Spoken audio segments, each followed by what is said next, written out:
Hi everyone, today I'm going to be talking about my Clomid fail. So about a year ago, I did 5 cycles of Clomid. I started at 50 milligrams, then I went to 100 milligrams, and then my final cycle was 150. So I did 2 cycles at 50, 2 cycles at 100, and 1 cycle at 150.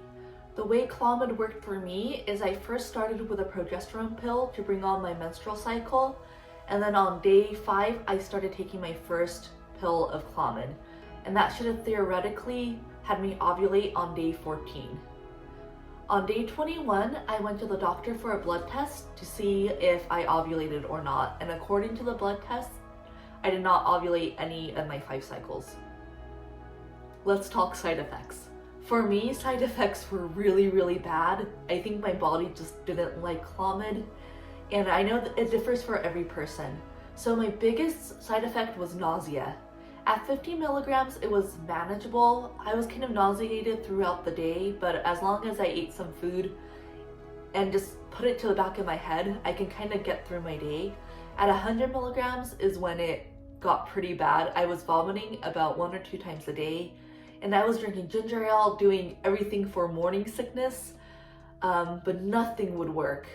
And at 150, my head was in the toilet 8-10 times a day. It was really bad. The doctor had to prescribe me Zofran just because I couldn't function without it. I also got hot flashes, especially at night. By the time I was on 150, I was sweating through about 3 or 5 shirts a night.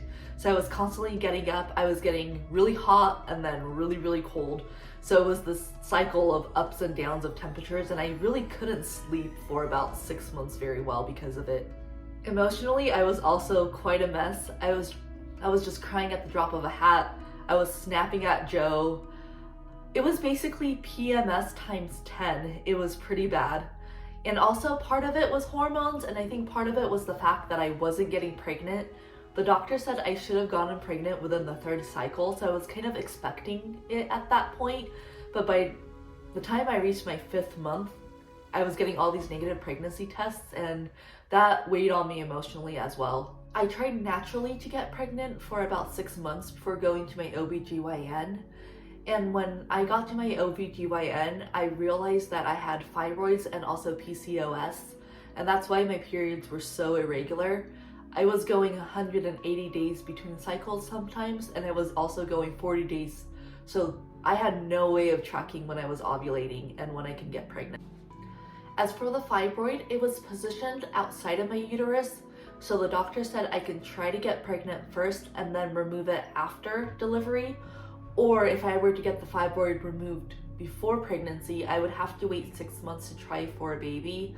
So I decided to try for a baby first before getting it removed. After my 5 cycles of Clomid, I decided to just kind of take a break from the baby making. And by that I mean I stopped taking the ovulation tests, and I also stopped tracking my cycle.